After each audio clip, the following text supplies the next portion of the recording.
there's nothing like having somebody you know and love in a hospital bed with the sheet all the way up to here. Nobody's comfortable with the sheet there. It was one of the first things that stuck out to me was like, just the way the sheet was placed on his body. And there's something to be said for knowing what every square inch of somebody looks like underneath a sheet, and knowing,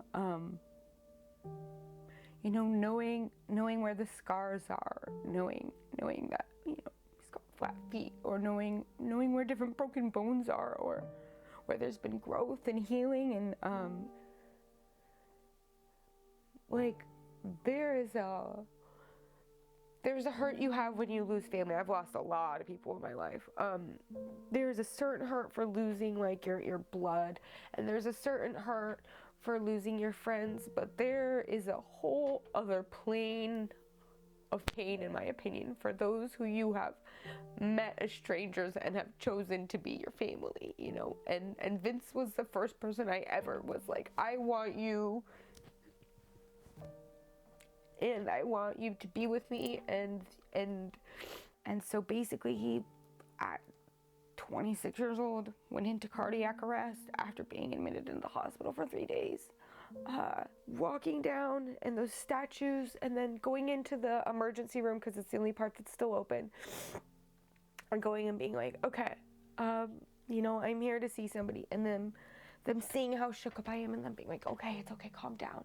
Who are you here to see? Just take a breath, and then taking my breath and calming down, and then being like, Vincent Michael DeAndrea, and then seeing the color drain from their face, and seeing them start to have that reaction, and recognizing that they're like, oh fuck, nope, you've got every reason to be upset.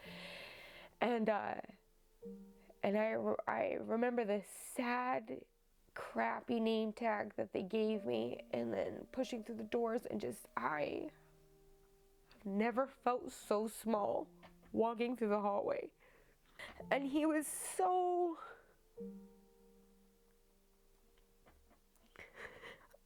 he was such a, I don't know what the word is, but like anomaly, I guess, where I'm like, it was so much him, and I felt him there still. But also, like, it was, I've very much watched him leave. It doesn't matter, none of that really matters. What matters is that no matter what we did, we didn't get to leave with him, and we did leave with a big fucking bill. We had to sell so many of his things, like the truck that him and I bought together, like, that I really wanted to keep for my daughter, to give her,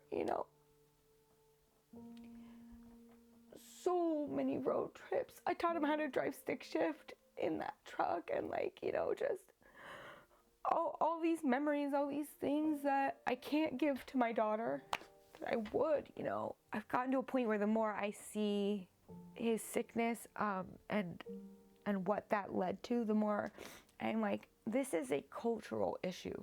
This is toxic masculinity, in that I'm not gonna go to the doctor because, not just money, but because I don't want to be a pansy.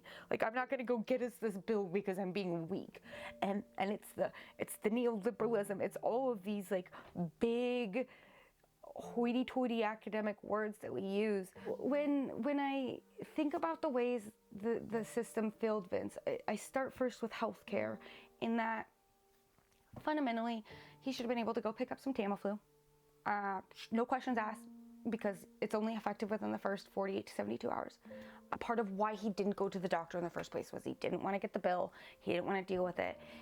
We don't talk about class in America. We don't address the struggles that people face. And we very much, until Bernie Sanders, had a tone of, if you are poor, it's because of your own doing. This whole myth of meritocracy even, this whole idea that Vince was going to be able to go to work, earn enough to provide for Kylie and I. He didn't know what he was up against in any capacity. So even hearing that it was the most deadly flu we'd seen, he still had those symptoms and was like, I can tough this out. Fundamentally, when it really comes down to it, I think my least favorite thing is being helpless. And I've experienced that so much. And there's been so many times in my life where I've been like, I feel like if more people knew what was happening, that they'd be really upset or that they would care. I know that I would. And for me, what it comes down to with Bernie is that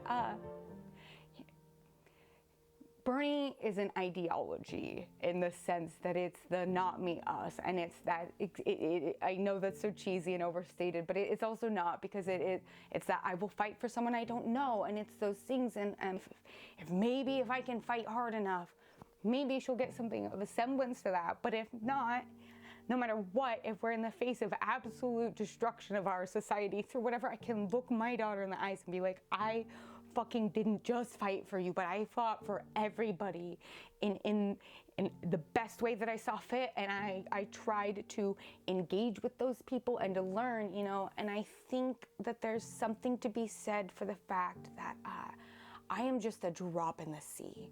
I'm not that amazing. When you look at the Bernie Sanders campaign and how many different people are working in it and doing this, like it's a beautiful sea, and there are some crazy drops in it, but we are collectively like a force to be reckoned with. And I think that's seeing all those things, to me, maintaining hope, also comes back down to like my favorite quote, which is that if the one thing in the world that you can give somebody, even if you don't have it yourself, is hope.